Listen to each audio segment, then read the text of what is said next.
Good evening, everyone. You look a little too I happy know right you now. guys are a little too what now? Happy right now. Of course, I'm happy. I'm happy. I'm happy with the outcome, and I'm happy with what we're getting ready to talk about. I know people may be watching this. Hey, this is not Tuesday night. What are they doing? So Herb and I were talking earlier about the USA gold medal game. Both Herb and I watched the game. It was a very, really good game. And we got on the phone, started talking about some stuff, and then we said, "Hey," Herb did his infamous, "Hey, hold on, time out. Save it for later." So we decided, hey, let's do a little pop up surprise pod tonight. We're just going to go over the game in general, the gold medal game, maybe even talk about some of the players throughout the tournament, whatever the case may be. Before we get started, Herb, let me ask you: It's a Saturday day. It's a Saturday evening. How was your Saturday, and how are you doing? That's good. Little work this morning, but I was trying to time it so I was done by this game. And Okay. I hope the women are not slighted. I did get up to watch USA win the gold in women's soccer too as well. Yep. And then, Yep. yep, and then basketball is just a little more near and dear to our hearts. We apologize, but Yeah. seeing them get the gold, that was great. I mean, that was a tense Yep. game. It reminded me of the game we had in that championship at that time, where like Brazil was all over them, and USA Yep. got one goal Yep. and pulled it out. And so Yep. went to a little job, then came back, Raj, just to finish up. And hello to Big Mike, just posted that, Shout out to and Big Mike. Cat. Shout out to Cat. Thank y'all for jumping Appreciate in. y'all. Appreciate y'all for sure. But yeah, I mean, it was a fun watch. Oh, I'm sorry, that's what you're. But no, it was that's what I was just trying to make sure I was done by. Like, I got to catch the rest of Yeah. this game for sure. Yeah, and I watched I didn't watch all the soccer game either. We were out. We took the kids out this morning. Then we stopped at Trader Joe's, and my wife was in there for like 15 minutes, and then I ended up watching some of the game there. So I was able to see the winning, not our goal, but I was able to see the time run out and us win the match, win the gold medal. And also before we continue on, sorry, special shout out to my sister-in-law Britt. Today is her birthday. Special shout out to Britt. Herb, any happy birthday comments you want to say or anything like that, or No, her mom is here and okay, she's been spoiling her all weekend. So, which is what? which is what's supposed to happen. Yes. So they Yes. said Shout yesterday out we're to going to spend all day shopping so they could rest today, and then they've been gone for like 3 hours tonight too. So yeah, awesome. yes, definitely happy So birthday. yeah, so to the topic at hand, the USA beat France 98-87, 11-point victory. USA gets their fifth straight gold medal. Yep. Played a really, That really one good is already game. weird to me, Rod. Sorry, What? just because you think of how we faltered at times. It's like we get together for the Olympics, but like the World Championships and all these other stuff, Yes. like we'll have terrible Yes. teams go to that. You know what I mean? So when they said it Yep. was fifth in a Yep. row, I didn't think we had won five in a row. So I had to look back. I'm not gonna lie, I was with you. I had to take a look back at some of the past victories and say, okay, wow, it's really been five in a row. That's amazing. It's amazing. Yeah, but I'm glad we won. It was a good game. It wasn't as close as the Serbia game, and we'll probably get into that in a second. But this game did get thank close goodness. at one point, but that Serbia game was just a nail biter because I was like, I don't know if we're going to be able to climb out of this hill, or out of this Yeah. hole. But yeah, anyway, we won by 11 points. The player of the game obviously was Steph Curry. Player of the last game was Steph Curry. Steph really pulled us through. He had some really huge threes tonight, really to help us get the victory. I think he had 8 threes. Let's see, Steph had 8 threes, ended up with 24 points. KD had 15, LeBron 14, 10 assists, 6 rebounds, the ultimate facilitator. One of my thoughts when I was watching the game was like, I guarantee you this is something that LeBron has been wanting to do for a long time now. Play with somebody like Steph. And he's even mentioned, he said he would love to play with Steph Curry. Playing with Steph, playing with KD, playing with two of the best shooters of all time. And he doesn't really have to do much. Just, hey, I'll get you 12 to 14 points, and I'll pass the ball. He has no problem doing that. Right. Sorry to go off on a tangent there, but what were your thoughts of the game? How are you feeling? Comments? I'll pick up where you say right there, Rod. One reason Okay. why they're such a great tandem is both, worth the pass, but the pick and roll with them where Steph doesn't have to run to the basket, that just it puts such a strain on your defense. Because these were the big man roles. You're like, well, maybe somebody else can slide over, help out, maybe get help from other spots, something. With them, it's like, okay, Steph just did the pick. Now he's rolling, but he's not going to the basket. He's still out there. So now we got to try pressure out there. Like, it's just right. Roger, the last three that he hit with both guys were blitzing at him, and he just threw it up. That's the point. You remember when Haley Van Lith did that thing when Caitlin Clark was burning her and she was like, what am I supposed to do? That's what I felt like for the French. I mean, what can you do if you're the French defense? I mean, what exactly? It was like Evan Fournier, and I don't know if it was Gobert or Wembanyama. Anyway, they were both out there on the perimeter on it. He literally just threw the ball up, and it somehow magically went in. And if you're the defense, you just look and say, what do you want us to do? It doesn't get any better than that. If we get any close, we foul him. He's going to get 3 free throws, and we'll probably make all those anyway. So, no, that was just Steph's game. Steph was on fire tonight. He helped Willem to victory. What were your thoughts, I guess, as far as – I'm sorry, go ahead. No, I was going to say you have to love that stat line, 8 for 14. All he hit was threes. So he was like, not taking any layups. Yeah. I'm not shooting any free throws. If it's not a three, I don't want it. Yeah. Overall, man, I think just with this run, it does kind of show you how the world is kind of catching up, and also in the Olympics and the European game, or the overseas kind of game, it's not just overwhelming talent that kind of gets you by. A lot of these teams, they play together all year. There's a lot of cohesion there, and they're just plugging in 1 or 2 people. So, the USA team, we might have the best talent, but you're also throwing a bunch of guys together. And I think another thing you kind of see, and maybe this is what kind of maybe affects like a Tatum at time. I know his minutes were up and down and whatever, but all these guys are used to being like the best on their team. Yep. And kind of it's like, all right, I know I'm going to get this many shots, whatever. And I think you put them in a situation all of a sudden where they're like, hey, man, you might only play like 15, 20 minutes and you might only get 7 shots. And they're like, I can't get warmed up with 7 shots. So it's just, it's a game where talent does not win out. The time is smaller. The court's a little smaller. The 3-point line is in, so it's kind of a little more compact. I think it gives way to, hey, we're not just going to go out and bum rush everybody. And speaking of that, and you may have answered the question, what do you think about Tatum's lack of playing time over the past 2 games? Obviously, he's one of the better players in the league, just won an NBA championship. Before you answer that, I mean, if anybody watched the Serbia game, Tatum's presence wouldn't have helped us at all. When we were down as bad as we were down, we needed to score a lot of threes really, really fast and play good defense. You needed your best shooters on the court. Tatum is not a guy who's going to spot up and shoot threes all the time. He likes to drive to the hole. He likes to take up time. He can be ball dominant at times. That's not what they needed at the time.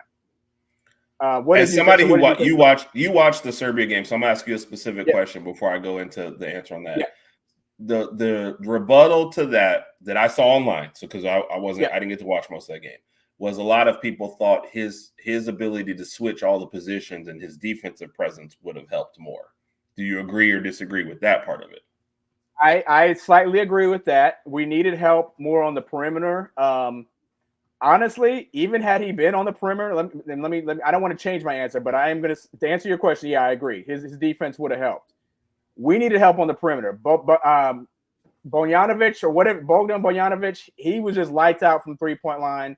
And there's another gentleman for Serbia, I don't remember his name, who was lights out from 3-point line too. Being able to guard the perimeter better definitely would have helped us. I'm not going to sit up here and say we would have just beat Serbia by 20 had Tatum got more playing time. But Steve Kerr put us in that position with the rotations he was using, and we got down. We didn't play great defense on the perimeter again, as I mentioned. Serbia hit a lot of big shots, and they were just on fire all night. And luckily, we caught up in the 4th quarter and won that game. Yep. Shout out to Randy real quick. Shout out to Randy. Randy, thank you for jumping in. Was under the weather this past week, so definitely hope you're feeling better. Yeah. And Mike, we see your question. We'll throw that up in a minute. Yeah. That was my only question about that. So overall, with the whole Tatum thing, people are making a bigger deal of it because they just won the championship. But this happens every time you have a team. A lot of the coaches shorten rotations and these kind of things. The problem is you have like 12 all-stars, Yep. So people might even remember like the very, very first time they did this, Christian Laettner was the 12th, but he never got to play. And Joe Dumars went to the coach, I think, and said, hey man, if you don't play me, I'm cool with it. There's always somebody who's going to get short. But it's funny. Tatum and Halliburton hardly ever played, but we're only worried about Tatum, Yeah.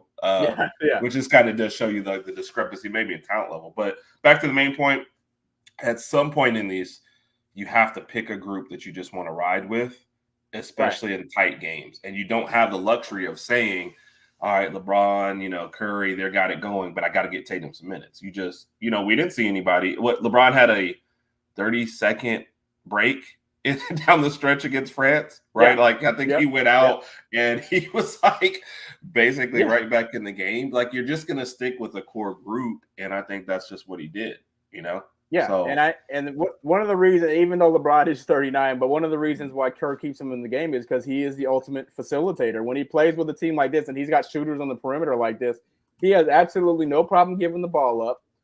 He's not going to be ball. Now, when he plays with the Lakers, does he become ball dominant at times? Yes, I can admit that because his options aren't the same as when he's playing with Team USA. Oh, yeah.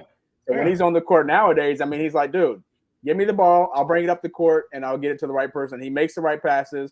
There was one around the back pass he made to Devin Booker down in underneath. Down low. That was nice. That was a really, really nice pass. But that's one reason why Kerr has no problem leaving him on the court. You can revolve all four other players around LeBron and still have an effective team. Thank you, Mike. While we're on the topic, well, actually, I don't want to go off the topic yet. This is a question we'll have after we finish discussing the game. But do you have any more, I guess, comments, suggestions, or whatever maybe regarding the actual game itself? Well, to follow on that, I think how often in these guys' career do they have a situation like specifically with LeBron where when I come down the court, I can survey the court, and whichever guy has either a mismatch or a look I like, I can pass to any one of them, and I'm okay. And you can't say the All-Star game because nobody's playing defense. Anybody I throw it to is going to do whatever. But this is that situation where he's like, all right, Curry's hot. I'm going to go to him, right? But imagine he waves off Curry and he goes this way. Okay, Kevin Durant's sitting over there. You know what I mean? Hey, Devin Booker's over here. There's so many options. That's why I think he loves a stage like this, is because, like you said, he doesn't care if he scores. But I think he ended up being the MVP because he was steady the whole time. The assists were always there. The points, you look at point totals in this, and you got to remember there's first off more minutes for everybody. You're not playing a whole lot of minutes, and then there's 8 less minutes in the game. It's only 40 versus 48. Both of those two mean you're not going to get a whole lot of 20, 30-point scorers in Olympic history. Like Kevin Durant's out here passing, becoming number one, scoring like 14 points a game. Like, that's just a lot for the Olympics, But overall, man, I hate that some of the controversy has overshadowed what was just like a great team effort. And it was really awesome to see Steph and LeBron. Like, they just had a lot of joy playing together. You could just see it. They did. And you kind of touched on something that the subject that I was going to go into, I guess maybe a little later, but let's talk about it now. So it was awarded, we were notified that LeBron did get the MVP for the tournament. Well deserved. And one person who I think it rubbed the wrong way, which to no surprise, was Skip Bayless. Skip Bayless came out on Twitter and wait, stop. Hold on. Skip still has his account? He still has his account. He made like a video that was over 3 minutes. He commented several times, or he tweeted several times. He actually tweeted prior to the MVP given away. He made a video basically stating that, oh man, so sorry, LeBron. Steph just went into you, punched you dead in your heart, and stole that MVP. Blah blah blah blah. So then I go into the comment section. Everybody's like, "Oh man, this didn't age well," because LeBron ended up getting MVP. But to your point, the MVP is based on each game, not just the last 2 games. Steph was the MVP of the last 2 games. We can all admit that. He had 17 and 26. Okay, so against Serbia, Raj, you might even say he was the leading scorer, but LeBron had a triple-double. So right. You know what I mean? It's like it's a lot closer than people think. But go ahead. And I don't have all the stats in front of me, but I want to say, if I had to take a guess, I would say LeBron probably led the team in the majority of the categories. Probably maybe points, rebounds, and assists, if I had to guess. Not sure. Blocks probably go to Anthony Davis. But no, the MVP is awarded to the best player from the tournament, not just the last 2 games, just to clarify that. So I think it was awarded. Of course, I am a huge LeBron fan, but I think it was awarded to the right person. Your thoughts on that? Are we good there? Or I'm not a huge LeBron fan, and I say it went to the right person. And what you're saying is he was the steadiest player through the whole tournament. Steph had 2 amazing games in a row at the time when we really needed that. We're down big to Serbia, and this is the gold medal game. He played great when it was time. He did not play great. And this is one thing I hate, like NBA versus Olympics. Like if you're on, like ESPN, it's harder to go back and search than any other time. But no, it went to the right person. He was and I guarantee you Steph doesn't care. This was the only Olympics that he's going to get into. Right. He got a gold, and he was the headliner. So I think it went to the right person. I agree. So and to be fair, I don't down LeBron. So yeah, that's a good point. That's a good point. Herb is not a LeBron hater. He's just not someone who he just doesn't talk about LeBron as much as I do, but he's not a LeBron hater. LeBron haters are in a different type of category. That's the Skip Bayless thing where if LeBron wakes up one day and says, "Hey, good morning, everybody," Skip's like, "I hate it when you say good morning. I hate seeing this guy happy." That's a whole nother category of people. Herb is not involved with that. Herb just like, "Hey, LeBron's good. He's one of the best of all time. We're going to leave it at that." So yeah. I think you should at some point just appreciate what's out there. Right. I just think people too often get on and they're like, where's their place in history? Is this person the best ever? What they're doing? I'm like, you know what? I saw a great game today, and I enjoyed the game that was today. Right. And LeBron played great in it. So, 10 assists in a game, it doesn't sound like 8 minutes short, but 8 minutes is a long time, especially in game growth. So for him to get the stats or to get a triple-double in the shortened time and with less minutes, he played spectacularly. He would have been the MVP. I would have felt worse if they had given Steph the MVP, and I was like, he played good 2 games. He was non-existent most of their games. Yeah. So you can't think of a single good moment Steph had before Serbia, to be honest. A lot of people in the comments, especially on Twitter, were like, "Oh, should have gone to Steph, but whatever. That was really Steph's MVP." I was like, "No, he was the MVP of the last 2 games." But hey, it is what it is. Everybody has their own opinion. Yep. So USA wins gold, wins by 11, beats France. So another reason why we wanted to do this little pop-up podcast was Herb and I were also talking on the phone earlier, and I asked him a good question. Well, what I thought was a good question.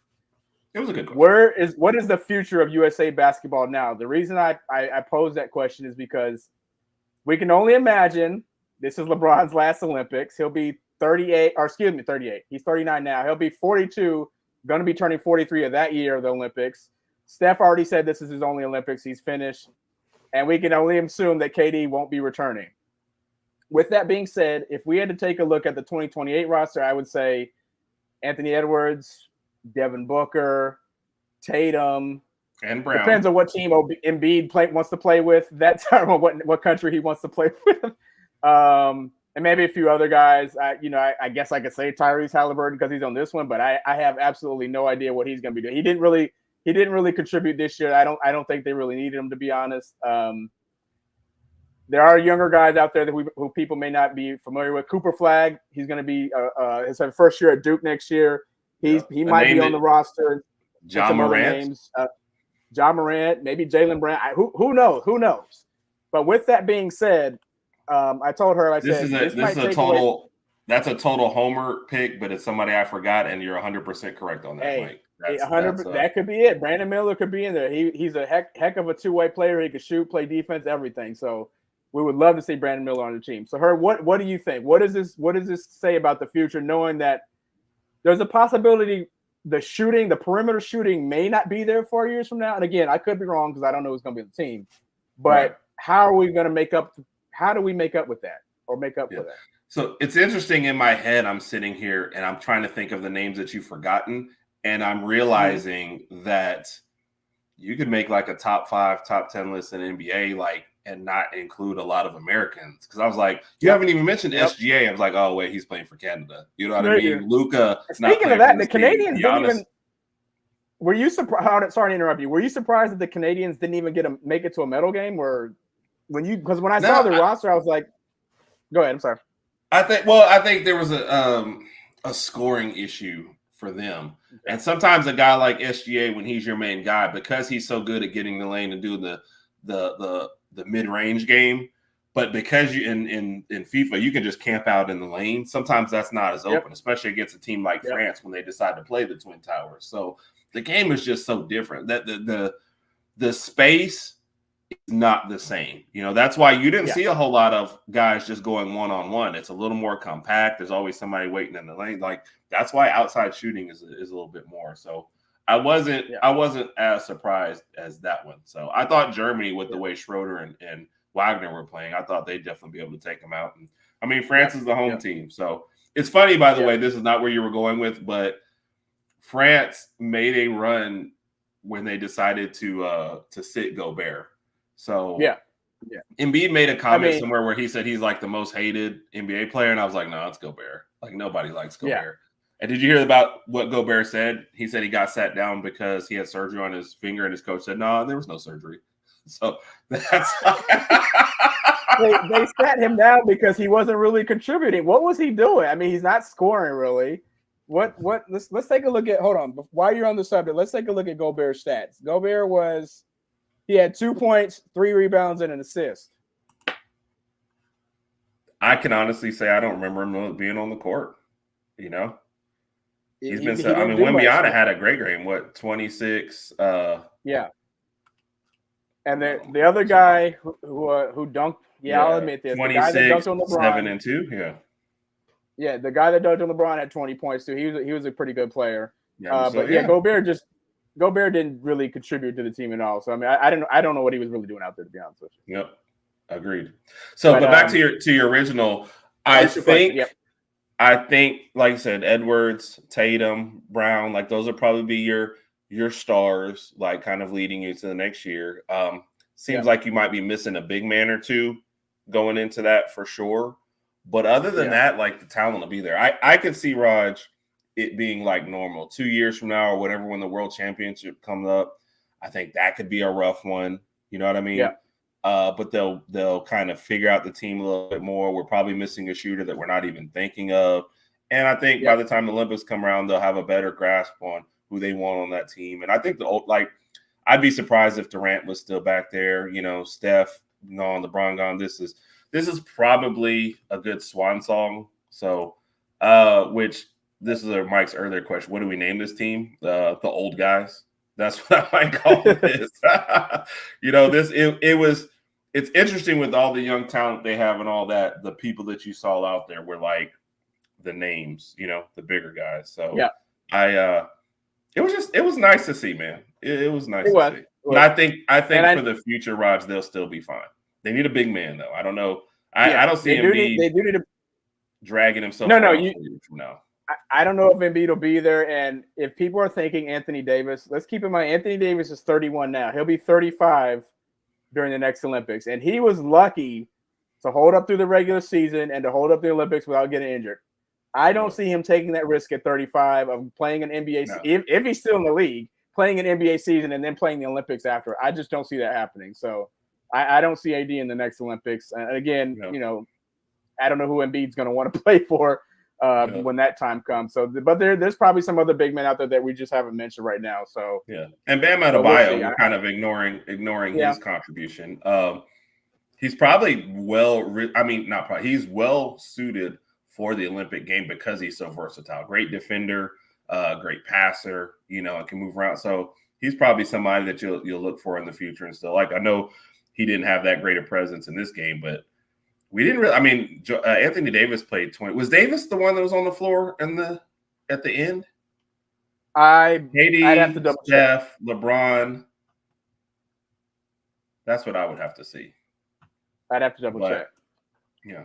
But I think Bam could get a little bit more run, you know, coming down the stretch. And like I said, there's probably a couple guys that we just haven't even checked. So. Yep. I agree. I think it'll be interesting. Anthony Davis was in at the end, Raj. So yeah. Okay. I think it'll be interesting to see. But no, Herb and I were just curious about the future. We'll see what happens. I think we'll be in good hands. It'll be interesting to see what the makeup of the team is. And Herb even pointed to this, you know, athletically, the athleticism is going to be there. I was more focused on the perimeter shooting. Again, you know, we'll have some shooters on the team. I think we'll be in good hands. And Another thing I kind of want to point out is I know every time a new Olympic team arises, the first thing that people do is compare it to the 1992 Dream Team. We got to stop doing that, okay? Yes. Back in 1992, that Dream Team, obviously those are the best players on earth, and it's going to be probably the best Olympic team of all time. Right. But look at the Raj, competition. remember, that was the first one that they let the pros come in there too. Exactly. So that's why it was so legendary too as well. Like when they did it, that was an honor for them to get in here. Now you don't always get. Plus, and where you're going with it, Raj, not only has that competition improved, right? But those you didn't have the big foreign presence in the NBA. Like if I said Giannis, Joker, Luka, SGA, those are probably your 4 best MVP candidates this past year, right? None of them playing for USA. You didn't have that back then. So it's like it was a huge thing because it was like rock stars playing for the Olympics. They've got to stop comparing it though, because the eras were different, the game was different, and like stop trying to take away from what those guys did accomplished. You know what I mean? Like it was historic when they did it. So no, you hit on all the points that I was going to assess too. I mean, the level of international competition was absolutely different. Like back in 1992, all these other international teams were not playing for the gold medal. They knew that was even in their grasp. They said, let's at least get to the gold medal game and then lose by 50. That we can survive that. They just probably wanted to be around the American players so they can get autographs, pictures, and tell their kids, hey, I played against Michael Jordan. We lost by 50, but I played against him. So what's Mike saying? There were 3 times the number. I don't get this one. 3 times the number of non-American players in this Olympics. Than there was in 92. Like is there less? Are you saying there was less teams? Because it seems like you would have the same amount of other teams. Or you mean non-American players from the NBA?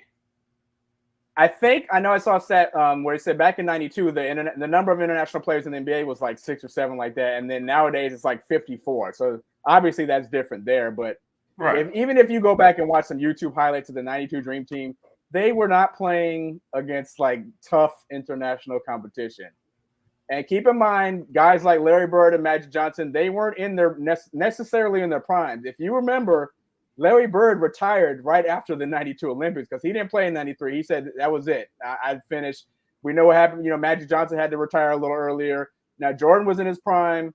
Charles Barkley won the MVP, I think, the following year, so he was in his prime. They had other guys on the team, but I think Bird. I say that Michael actually fought for Bird. He's like, "No, you're bringing Bird on there," and they're like, "You might not play that much. Like, I don't care. Bird's going to be there." Exactly. Bird was like, "Dude, I'm old. My back is hurt. I'm tired." And then he retired in like sometime in early August, or I'm sorry, mid-August, because he was like, "I can't do it anymore." So I don't know if there was a comparison to the 92 team as far as roster. I always try to think about the 2008 team. That's when you had, the Redeem Team. Yes, the 2008 Redeem Team. That's when you had Kobe, D-Wade, LeBron. I think was Dwight Howard on that team? It's a younger Dwight Howard. I got to take a look at the roster, but I think when you just think about the top 3, you got guys like that. Probably Carmelo too. That would be more of a better comparison, but. Different guys, different eras, different competition. It's never going to be fair. So it is what it is. The 92 Dream Team did something that we're never going to see. We're never going to see a USA team blowing out people by 40 or 50 points a game. That's just not going to happen. No.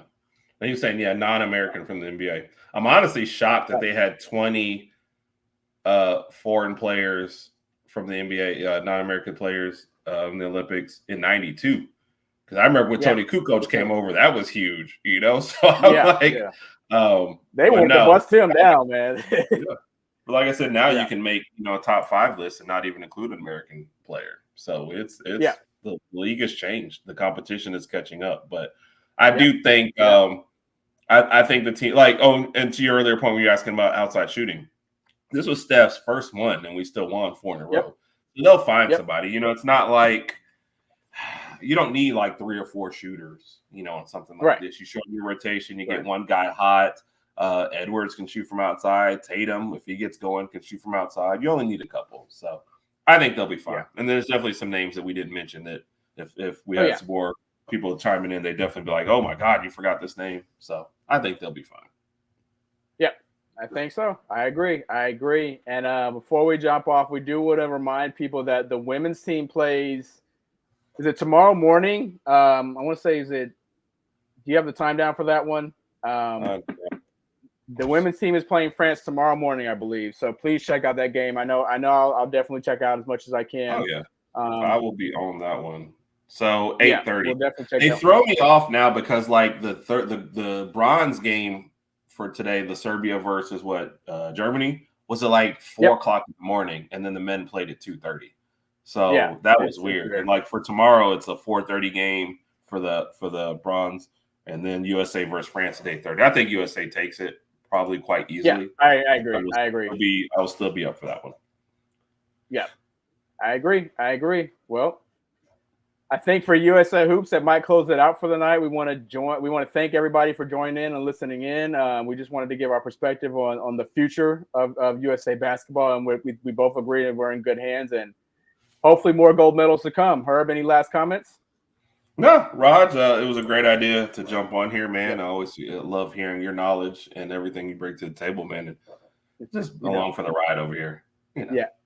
Cool. Gotcha. Well, for Herb and Raj podcast, we appreciate y'all for joining in. And as always, roll tide. Roll tide, everybody.